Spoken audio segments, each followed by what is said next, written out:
Olá, eu quero te dar as boas-vindas para o nosso curso a respeito de santidade. Afinal, você sabe o que é santidade? Você sabe como reconhecê-la, como buscá-la, como desenvolvê-la na sua vida, quais as suas responsabilidades com a sua família, com aqueles que estão recebendo um legado de santidade que tem que partir de você? Quais são os principais exemplos bíblicos que nós temos de homens que perseveraram no propósito de Deus, obtiveram uma porção maior de santidade, evidenciaram o plano eterno e receberam seus galardões?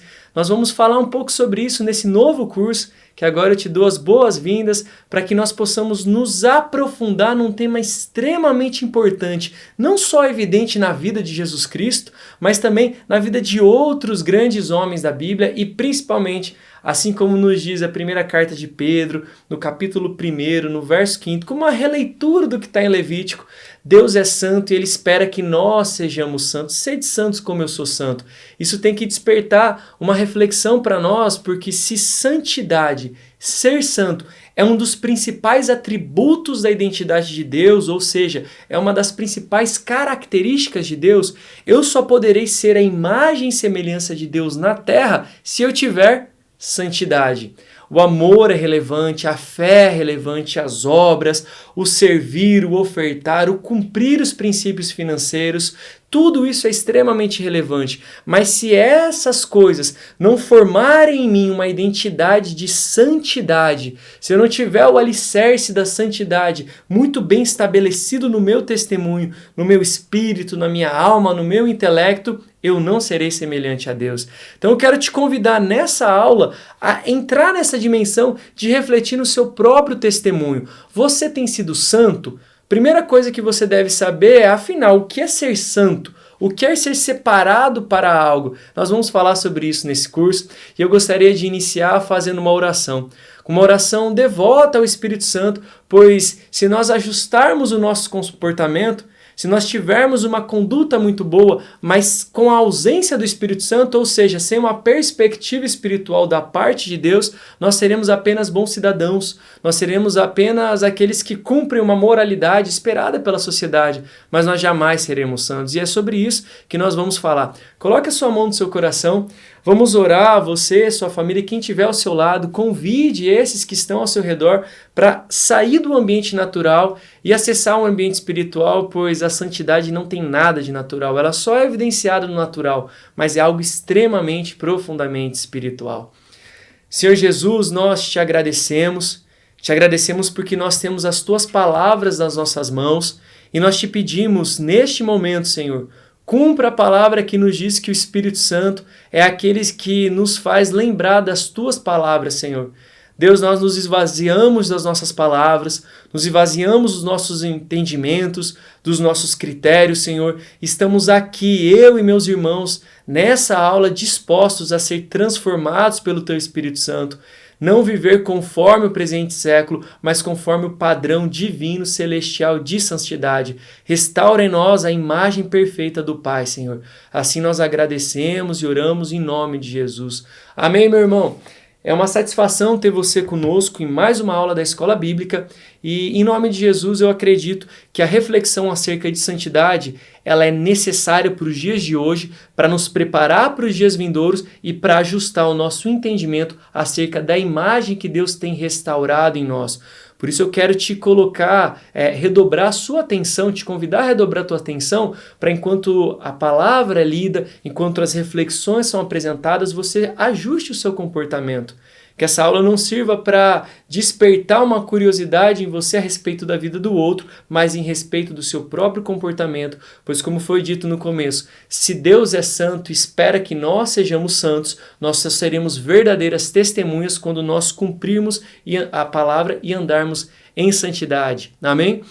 Vamos então iniciar o nosso curso a respeito de santidade com essa aula, uma primeira aula que vai trazer um panorama bíblico. O que é um panorama? Nós já falamos em outras aulas, em outros cursos da Escola Bíblica. O panorama é uma visão superficial, não uma visão omissa para alguns detalhes, mas uma visão que nos dá um panorama, uma vista ampla a partir de um determinado contexto. Então, o panorama bíblico da santidade diz respeito a nós abstrairmos alguns testemunhos, algumas passagens de homens que a santidade foi uma das características de sua vida, para que assim nós reflitamos na nossa realidade, para assim que nós ajustemos o nosso comportamento.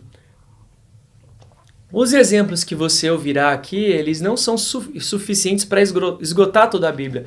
Aliás, se nós fôssemos falar da santidade de Jesus Cristo, seria necessário um curso todo para apenas abordar a vida desse único indivíduo, nosso Deus. Então nós escolhemos de uma maneira muito superficial, introdutória, não omissa em relação à profundidade, mas traçar um panorama, refletir a partir de alguns homens, de algumas passagens, como que a santidade foi relevante, como pode ser um exemplo para mim e para você. Então, santidade, na primeira aula, um panorama bíblico, e nós escolhemos uma imagem de Arão, o irmão de Moisés, o primeiro sumo sacerdote, aquele primeiro homem que colocou uma plaquinha nessa coroa ali de tecido, né, nesse chapéu dele, uma plaquinha escrito santidade ao Senhor. É muito interessante. Deus, quando ele pede para o homem, ele dá a lei para Moisés, ele dá as tábuas, né, com o resumo da lei, ele está no Sinai, ele se move, age com Moisés. Quando ele vai destrinchar os requisitos para o sacerdócio, ele fala: Moisés, faça uma lâmina, e nessa lâmina que vai ser colocada na fronte, na testa, estará escrito santidade ao Senhor. Primeira coisa que Deus quis impressa no homem foi santidade. Depois foi o seu próprio senhorio. Então, se nós não entendermos a santidade do Senhor, nós jamais conseguiremos nos submeter ao seu senhorio, pois ele pede para Arão santidade ao Senhor. Vamos então começar por aqui. Santidade, um panorama bíblico que nós veremos. Essa aqui é uma imagem, uma reprodução que você pode encontrar em qualquer busca simples na internet.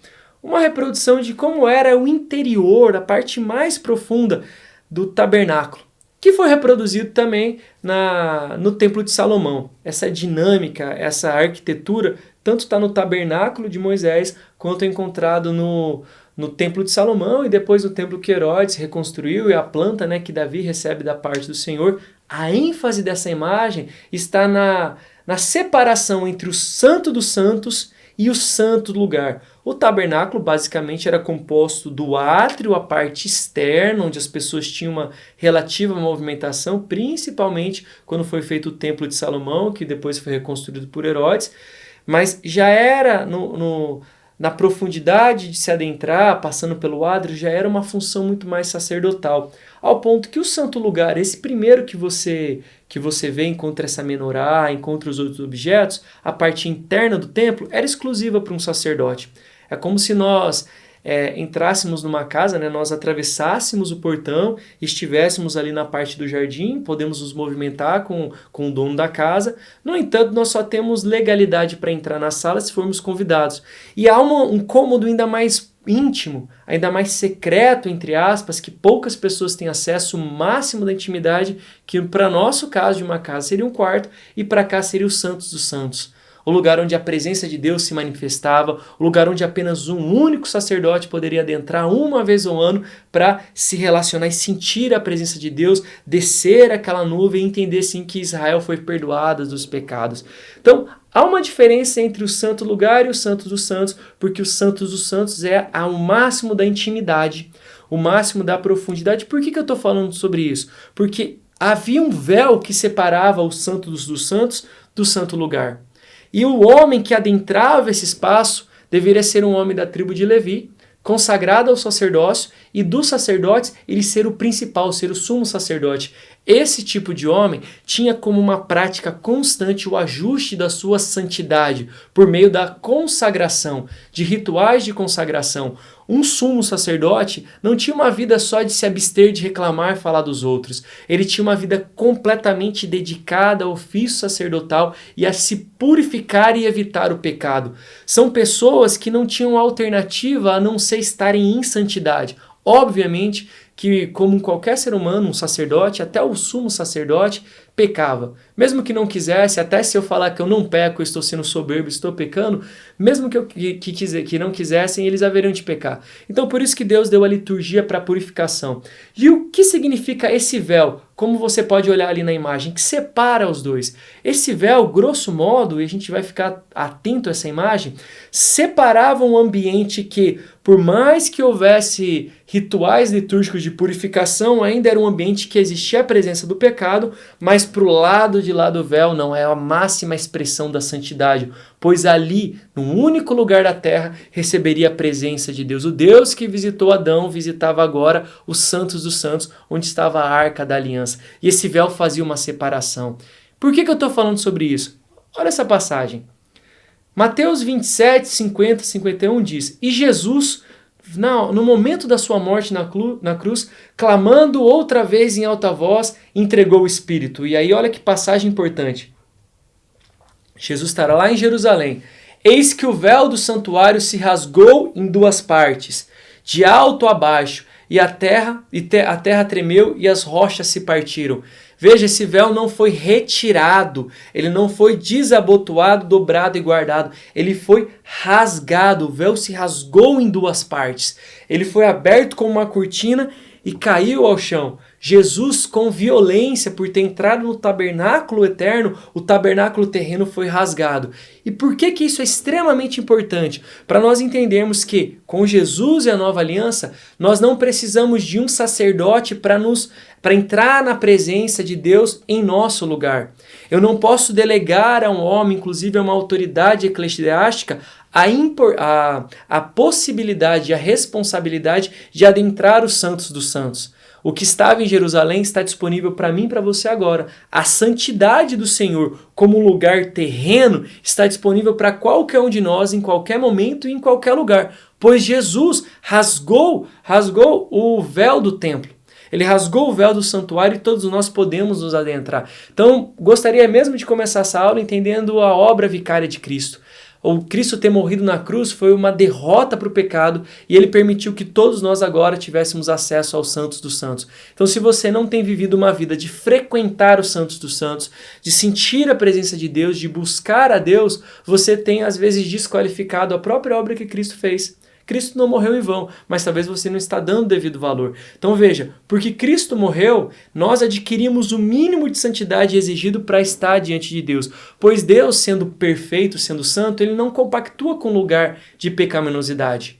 Quando Deus olha para nós, o sangue de Cristo caiu sobre nós, ele vê a imagem do seu Filho em nós e permite que nós nos relacionemos com ele, que nós ouçamos a sua voz, que nós sintamos a presença dele e que nós tenhamos impressões acerca do futuro, do passado, enfim. Qualquer experiência espiritual só faz sentido na nova aliança porque Deus não nos vê exatamente. Não que Deus seja cego, mas a relevância do sacrifício de Cristo é tão grande que nós somos impregnados com o seu sangue, nossas vestes são limpas, e aí sim Deus nos reconhece o seu Filho em nós e nós temos a liberdade para acessar. Por isso entenda, o templo, como já passou, como foi destruído, o primeiro e o segundo templo, eles serviam como analogia para aquilo que Cristo haveria de fazer, e eu tenho acesso agora completamente à presença de Deus, como você também tem, e nós podemos acessar a presença porque nós temos o mínimo de santidade exigida. Amém? Então vamos continuar o nosso texto aqui. Esse véu foi rasgado, então nos dias de Jesus, no finalzinho ali, quando ele cumpriu o ministério dele, havia uma repartição. E essa passagem de Hebreus, ele vai fazer uma contextualização, tentando trazer a relevância para Cristo como sacerdote. Veja, por que nós estamos começando a falar de Cristo? Porque a obra de Cristo restaurou um lugar de intimidade entre Deus e os homens. Se Adão tinha caído e a pecaminosidade e o pecado entrou na humanidade, nós deixamos de ser totalmente santos, como Cristo era santo. Cristo, ele recalculou a rota, ele reconstruiu um caminho, e por meio da santidade que Cristo colocou em nós, nós podemos nos apresentar a Deus. Então veja, a santidade tem que ser um desejo para nós, porque quanto mais santidade eu adquiro, quanto mais a minha santidade é aperfeiçoada, mais as características de Cristo estão impregnadas em mim, mais próximo eu estou de Deus. Sabe quando você aproxima um ponto positivo e um negativo do ímã, eu acho que é mais ou menos assim, que em determinado momento não tem relevância nenhuma, mas quando você está chegando um pouco mais perto, ele se gruda. Essa é a santidade. Quanto mais santo eu estou, mais perto eu estou do outro polo, mais perto eu estou de Cristo estar colado comigo, de Deus se aproximar de mim. Sem santidade, a sua vida cristã e espiritual é irrelevante. Aliás, sem o mínimo de santidade, nem vida espiritual nós temos. E aqui em Hebreus, ele faz ali uma analogia que todos os anos um sumo sacerdote entrava diante de Deus pedindo perdão pelos pecados de Israel. Deus perdoava, o povo voltava a pecar, esse homem voltava a ter que entrar. Agora Cristo fez isso uma única vez como um sumo sacerdote e como uma oferta. Cristo entrou nos Santos dos Santos e o livro de Hebreus vai mostrar que não foi no Templo de Jerusalém, não foi naquela construção humana, mas num tabernáculo eterno, um modelo eterno que está no céu. Cristo entrou naquele lugar porque somente o sumo sacerdote poderia entrar, mas com uma novidade, com a oferta pelos pecados da humanidade, aqueles já cometidos, os que estavam sendo cometidos e os que haveriam de ser cometidos. Cristo foi como se ele carregasse a estola sacerdotal de um sumo sacerdote, mas ele carregasse as vestes de um cordeiro e perfeitamente ele entrou uma única vez, uma primeira e uma única vez, para que todos nós tenhamos acesso a esse lugar de santidade no Senhor. Conseguiu compreender, meu irmão? A obra de Jesus Cristo é fundamental. Não tenha esse tema como um tema tedioso, como talvez nós preferimos dar muito mais, e não que seja relevante, mas muito mais atenção aos testemunhos bíblicos, e esquecemos a dinâmica da salvação que Cristo proporciona para nós. A grande obra de Cristo, ela resulta, e nós veremos um pouquinho mais para frente, em Deus estar habitando com os homens. Como nós dissemos aqui, como eu disse no começo da aula, 1 Pedro, capítulo 1, vai dizer que, uma leitura de Levíticos, que Deus é santo e espera que nós sejamos santos como Ele, sede santos como Ele é santo. Então, se há santidade em Deus, eu só habitarei o mesmo lugar que Deus quando houver santidade em mim. E a obra de Cristo, quando Ele voltar e restaurar todas as coisas, é possibilitar essa proximidade entre os homens e Deus na Nova Jerusalém. Então, a santidade não é um tema que tem que despertar só a nossa curiosidade, mas é um tema que tem importância para o meu testemunho hoje e para o meu testemunho eterno, pois ou eu irei e verei Jesus na glória, ou Ele voltará e restaurará todas as coisas e eu verei a sua ação. O padrão de moralidade, o estatuto da vida restaurada, o estatuto da eternidade é a santidade, tá bom? É a santidade. Então, se você entendeu esse ponto, que é teológico, de certa forma é quase abstrato para nós, se você entendeu a função de Cristo, agora eu quero te convidar a entender o exemplo de alguns homens, para que você tenha certeza que sem santidade não existe vida espiritual. Sem santidade não existe cumprimento de propósito. Por mais que eu possa testemunhar de uma maneira fria que eu estou fazendo a obra de Deus, se no meu interior não houver santidade, não houver uma pureza em relação a Deus e as coisas, eu não estou fazendo uma obra espiritual. Bem, então vamos olhar aqui, tracei essa linha que liga a humanidade. A história da humanidade está resumida nessa linha. De um lado nós temos Adão, o ser humano que Deus criou e colocou no jardim. Adão é feito fora do jardim, Deus o coloca no jardim e Deus decide visitar esse jardim para ver como Adão estava e o que Adão estava cumprindo das suas ordenanças. Até que um determinado momento, Adão, que foi criado por Deus em Gênesis 2, Adão em Gênesis 3, ele vai descumprir a ordenança do Senhor e vai comer do fruto da árvore do conhecimento do bem e do mal. Nesse momento, Adão, ele peca. Por que Adão pecou? Porque ele desagradou uma vontade de Deus. Então, meu irmão, se você tem dúvida assim, o que eu estou fazendo é pecado ou não? Existem pecados claros que tanto a Bíblia como a moralidade vai nos mostrar. Eu não posso roubar. Eu não preciso ficar procurando um versículo bíblico que tem números, mas eu não preciso procurar um versículo bíblico para deixar de roubar um telefone. Eu sei que não pode. Deus já colocou isso na nossa identidade. Eu vou encontrar respaldo bíblico, mas eu sei que não pode. Mas e as atuações, aqueles momentos que eu tenho que discernir? É só imaginar. Eu estou cumprindo a vontade e o que Deus quer? Isso é conforme o padrão de Deus? Então, não é algo santo, é algo pecaminoso. Não existe alternativa, existe apenas dois polos, ou santidade ou pecaminosidade. Quando Adão escolhe tomar e comer do fruto, ele estava desobedecendo uma ordenança negativa de Deus, que era não comer do fruto, e o pecado entra na humanidade. Adão vai cair, nós vemos toda a obra de Deus voltando a se relacionar com o homem, até que vem Jesus. o Filho de Deus, o Deus encarnado, aquele João, que João vai dizer, né? Aquele que os nossos olhos viram, as nossas mãos apalparam, o Deus que se fez carne e habitou entre nós, esse Deus vai estar no meio da história e vai se encarnar, se materializar e vai ser a máxima expressão de santidade. Como é que eu sei que Jesus Cristo é Deus? Qual foi o único homem que não pecou? O único homem totalmente santo? Jesus. Qual é o único ser totalmente santo na história? Deus. Logo, a divindade de Cristo fica muito evidente pela ausência de pecado. Se eu digo que Jesus é o Cordeiro de Deus que tira o pecado do mundo, é porque ele é tão puro, tão santo, que é capaz de remir o pecado de toda a humanidade. Então já fica uma dica, Jesus ele é extremamente santo e somente por isso a humanidade pode se remir dos seus pecados. E depois os habitantes da Nova Jerusalém, eu, você, aqueles que são salvos, lavados pelo sangue do Cordeiro, aqueles que verão em Apocalipse 21, 22 as coisas sendo restauradas e verão Deus habitando com os homens. Então nessa ponte nós temos Adão sendo formado num ambiente de intimidade com Deus, de que via a Deus, se relacionava com Deus que visitava o jardim. Adão cai, é expulso da presença de Deus, entre aspas, dos santos daquela época. Ele é mandado para fora do jardim e o homem agora tem que reencontrar um caminho para a presença de Deus.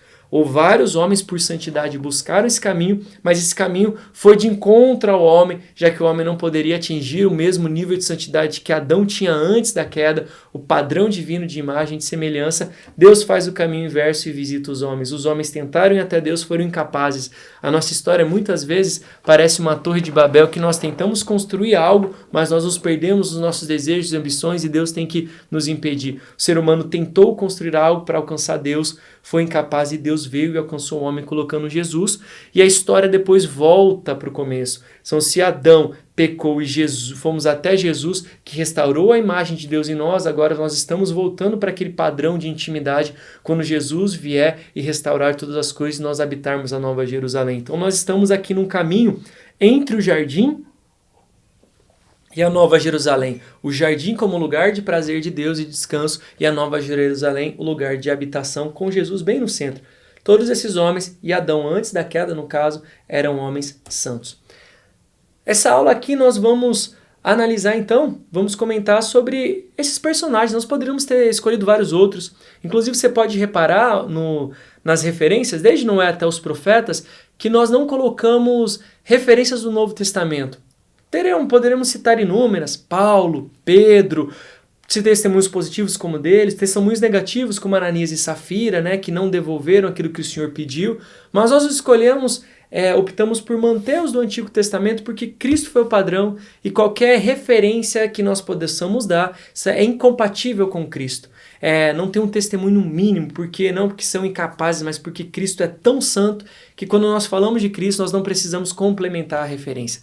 Tá bom? Então o primeiro homem aqui que nós temos, Noé, você sabe, eu sei, todos nós sabemos que Deus se irou com a humanidade completamente perversa. Uma humanidade em Gênesis vai mostrar-nos, até Gênesis 6 ou 9 por ali, Deus está virado com uma humanidade varrida pelo pecado que Adão tinha dado a legalidade, se expandiu, Adão não soube reencontrar um caminho para o jardim, para a presença de Deus, o pecado se espalhou como um vírus pela humanidade, Deus se revoltou e decidiu, olha, eu preciso acabar com esse modo de viver, eu preciso reiniciar tudo isso daqui. O que eu vou fazer? Eu vou encontrar um homem justo, eu vou vocacionar esse homem para construir uma estrutura que proteja a sua família e a criação da minha ira, e esse homem vai ficar nesse lugar sendo consagrado, santificado, até quando as águas baixarem, ele voltará para repovoar a terra. Essa é a história de Noé.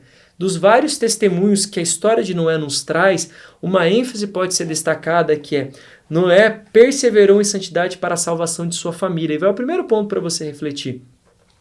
Noé não tem um testemunho individual, tem um testemunho familiar. Suas filhas e seus genros foram salvos, assim como famílias de animais que estavam na arca foram salvos. As pessoas não foram porque descredibilizaram de Noé.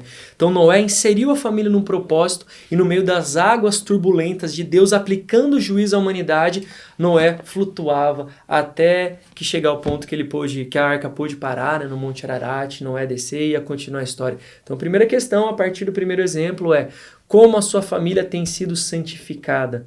Se você, homem, você, mulher, pai, mãe, principalmente, esposo, esposa, noivo, noiva, tem se santificado mais ausente do outro, eu quero colocar em xeque sua santidade.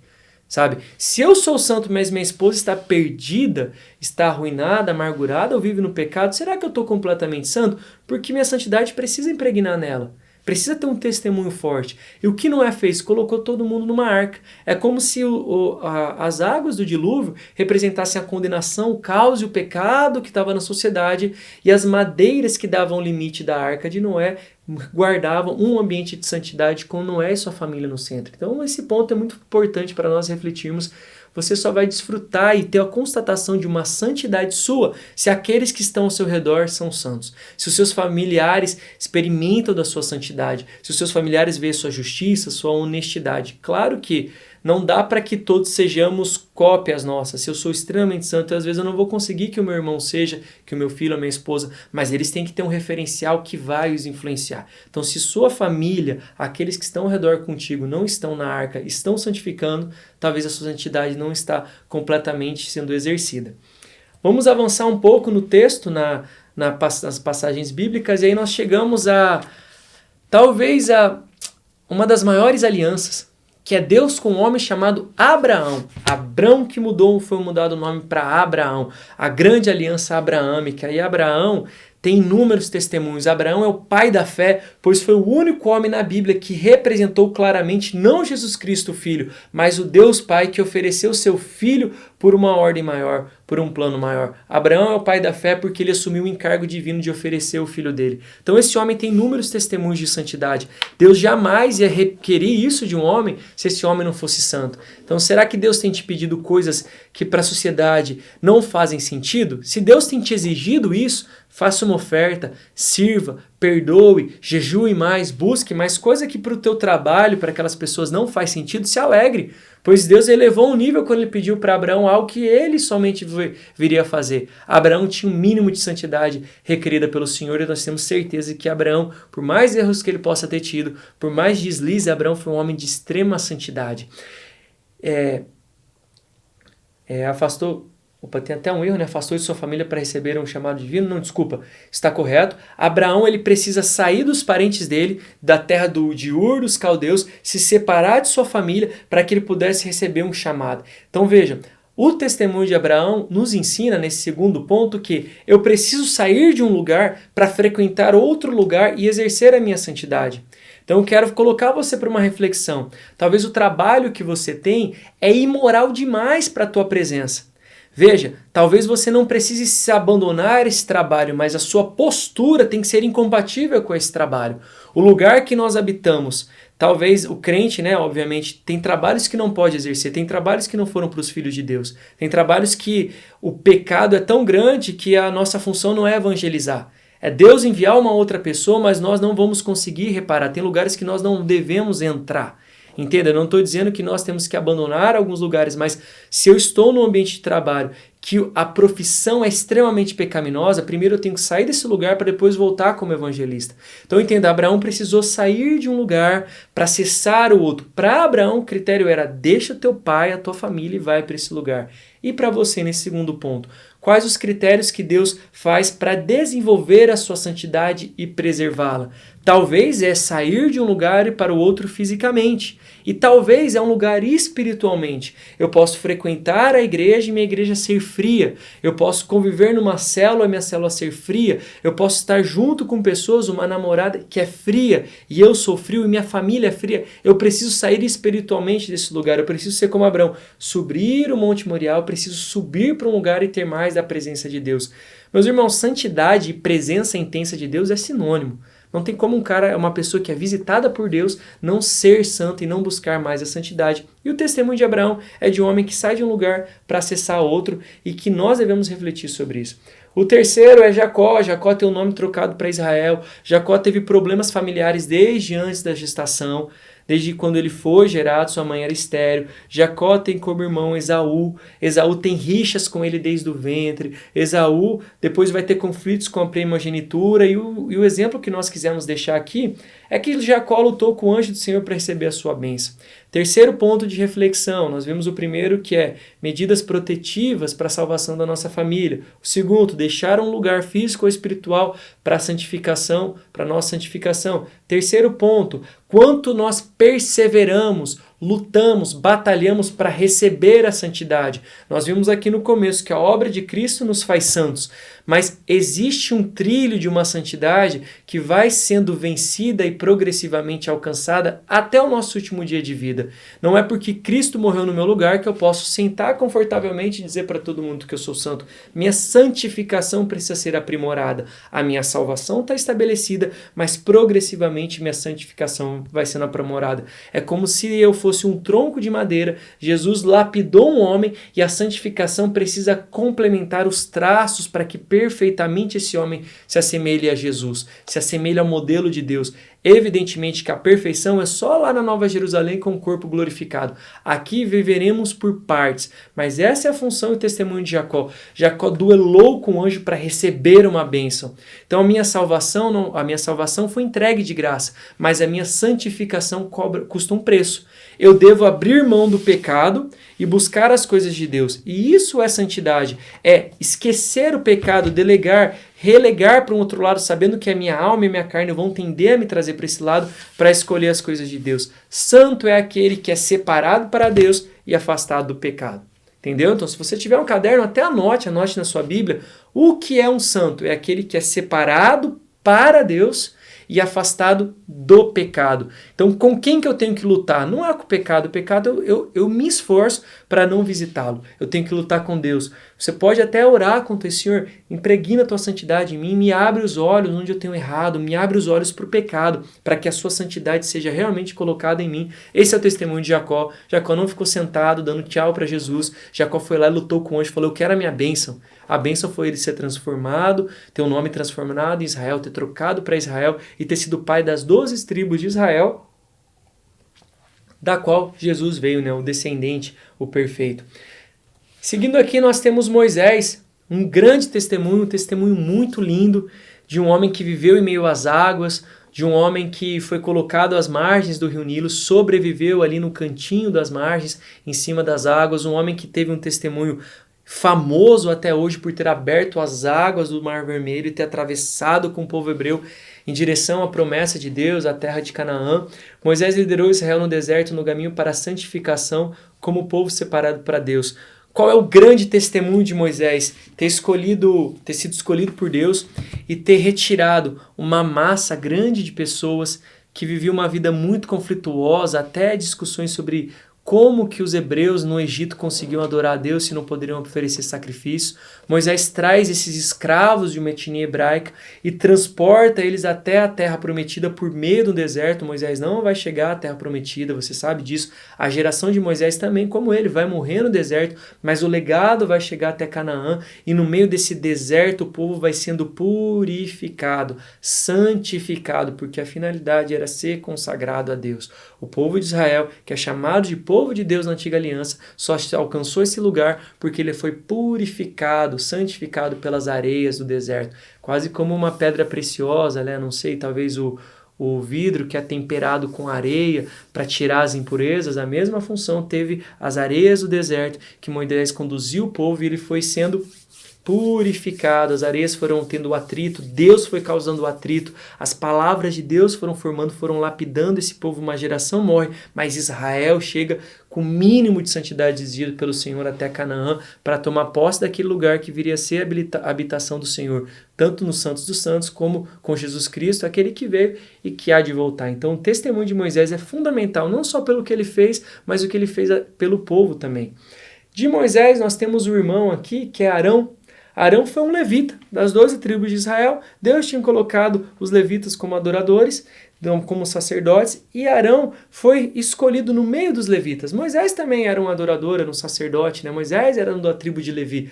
Arão, seu irmão, se tornou o primeiro sumo sacerdote. Seus filhos seriam sumos sacerdotes seguintes. E a perspectiva, o objetivo de Deus é que o sumo sacerdote, o líder dos sacerdotes, fosse sempre um descendente direto de Arão. Da mesma maneira que Cristo deveria ser um descendente de Davi, os sumos sacerdotes deveriam ser descendentes de Arão. Por que nós estamos falando de Arão? Porque Deus separou essa classe sacerdotal para viver em santificação, como falei no começo da aula, e ter uma dedicação exclusiva à sua obra. Então nós hoje não somos descendentes por sangue de Arão, mas descendentes pelo propósito. Lembra que eu falei que Cristo foi o último sumo sacerdote?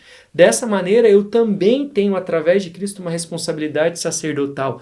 Não exatamente de esperar a reconstrução do terceiro templo em Jerusalém e ir lá e oferecer um sacrifício, não, mas da minha vida viver uma vida de devoção, de santificação, de matar a carne, né? Porque a morte de um animal e a oferta no templo fala de matar uma carne e oferecer para o Senhor. Eu e você temos parcela nesse chamado arâmico, no chamado de Arão, de viver como sacerdotes. E lembre-se, você é um sacerdote, eu sou um sacerdote, então nós temos encargos de ser separados para Deus. Deus espera que sejamos santos.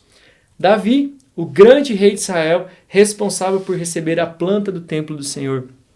Davi foi um homem segundo seu tempo, um homem com vários erros, um homem com problemas na transição do seu legado, pois conseguiu compartilhar e colocar-se no coração de Salomão, mas perdeu outros filhos. Mas Deus escolheu Davi para tipificar, ser o melhor exemplo de Jesus, não nos pecados, mas naquilo que teve de positivo. Davi foi o principal rei de Israel, o principal rei que se assentou em Jerusalém. É como se Deus soubesse que Davi ia fazer vários pecados, mas escolheu excluir o pecado, porque isso não era necessário para formar a identidade terrena de Cristo, e deixou que ele tipificasse, a sua vida profetizava sobre a identidade de Cristo, daquele rei que se assentará em Jerusalém quando Cristo voltar. Então, Davi precisa ser um exemplo para nós. Porque Davi, apesar dos erros, ele acessou um lugar de intimidade com Deus tão grande que ele escreveu a maioria dos salmos que compõem o livro de Salmos, você sabia? Foi Davi que tinha um coração contrito, um homem que era violento nas batalhas, mas era muito violento também com Deus. Ele brigava com Deus, ele discutia com Deus, ele se quebrantava, ele derramava, ele era enérgico e espontâneo na presença de Deus. E se a palavra diz que Deus buscava na casa de Jessé, o pai de Davi, né, um homem segundo seu coração, não porque Samuel deveria julgar com as feições humanas, né, como acontece, mas sabia que Deus julgava pelo coração, Deus encontrou em Davi. E Deus precisa encontrar em você e eu em nós, filhos que têm um coração passível de receber uma planta do templo. O que eu quero dizer com isso? Deus deu para Davi, que queria construir um templo para ele, uma planta do templo que ele viria habitar. Deus encontrou um coração quebrantado, contrito, um coração de adorador para dar um modelo de adoração. Nós devemos, como uma analogia, ter um coração dessa maneira, esperando que Deus nos entregue coisas para nós devolvermos a adoração a ele. Então veja, Davi tinha pecados como eu e você, mas Davi conseguiu para a sua geração tipificar o Cristo. Vamos até usar um exemplo. Jesus é o nome próprio, mas Cristo não é o sobrenome de Jesus. Cristo é a palavra latina para Messias no hebraico, né? Messias é a ideia do ungido do Senhor. Quem era o primeiro ungido? Davi. Então por isso que Davi tipificou o próprio Cristo. E nós devemos também tipificar o Cristo para a nossa geração, vivendo uma vida de santidade. Quanto mais adorador você for, mais devoto, mais santo você está sendo. Está externalizando para aqueles que estão ao teu redor a santidade de Deus. E por fim, nós temos aqui os profetas, uma classe de homens que representavam, né? Esses homens representavam Deus diante do povo de Israel. Se os reis de Israel se o sacerdote representava Israel diante de Deus nos sacrifícios e holocaustos, os profetas eram inversos, eles representavam Deus diante de Israel. Eles eram a voz de Deus que vinha para a terra. Os sacerdotes eram a voz do povo que ia para os céus com clamor de perdão de pecados, e a voz dos profetas era a voz de Deus chegando na terra com principalmente exortação, correção. E por que nós escolhemos encerrar essa aula com o exemplo dos profetas? Nós vemos claramente na Bíblia com a movimentação profética quando nós vemos pessoas vestidas e se comportando de maneira diferente da sua realidade. Os profetas precisavam ter testemunhos contrastantes com a sociedade dos seus tempos. Logo, se eu visse alguém se comportando como João Batista, com roupas pele de camelo, comendo mel silvestre, se comportando de uma maneira estranha, eu sabia que tinha uma finalidade para aquilo, não foi por curiosidade que aquele homem se comportou daquele jeito. Então, há algo de Deus nele. O que nós devemos trazer dessa função profética? Que nós devemos nos comportar segundo um padrão eterno que nós cremos que será restaurado e será estabelecido como um padrão para toda a humanidade quando Jesus voltar e restaurar todas as coisas. Se eu sou um cidadão dos céus, do reino que está vindo e será estabelecido, eu devo me comportar conforme o quê? O presente século ou o século vindouro?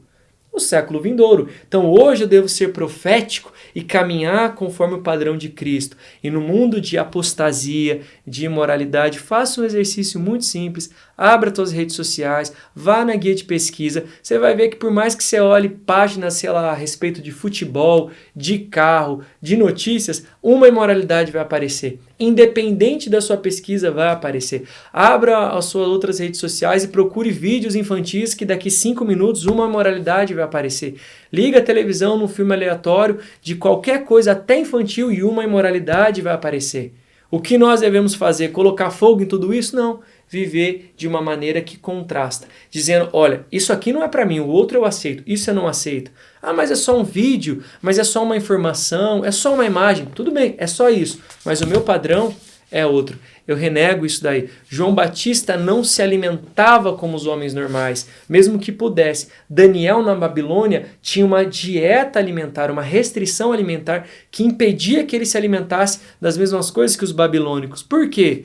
Porque ele queria ser o contraste apenas para isso daí. Então, vamos encerrar essa aula refletindo sobre isso.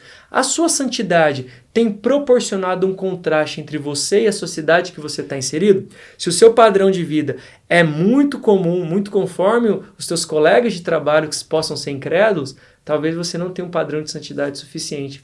Se os seus colegas, se os seus amigos contam piadas de imoralidade para você, se você recebe num grupo do trabalho, se te colocaram, aliás, num grupo de trabalho que só tem imoralidade, você está lá naquele grupo é porque ninguém viu você como profeta, ninguém reconheceu a santidade na sua vida.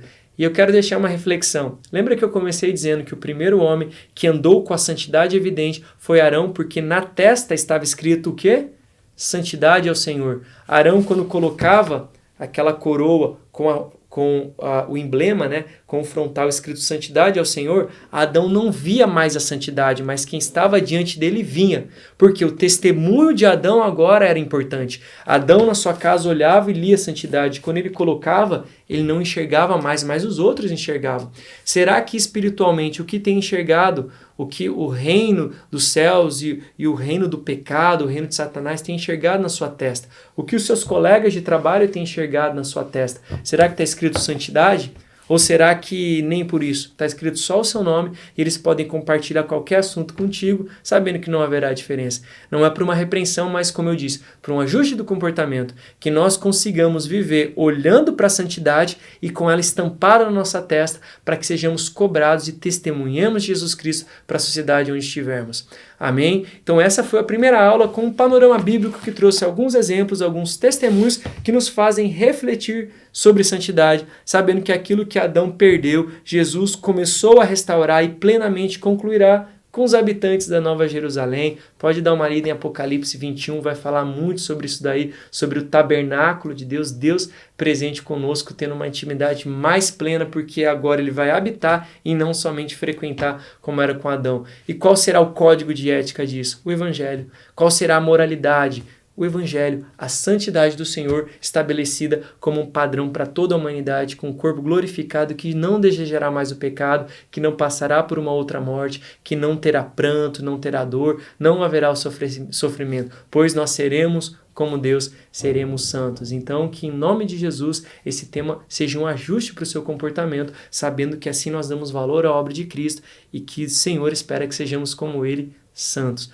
Muito obrigado e eu aguardo você na próxima aula para aprofundarmos, para entrarmos em mais detalhes importantes e avaliarmos ainda mais o nosso comportamento sobre esse tema tão importante. Deus abençoe, te aguardo na próxima aula.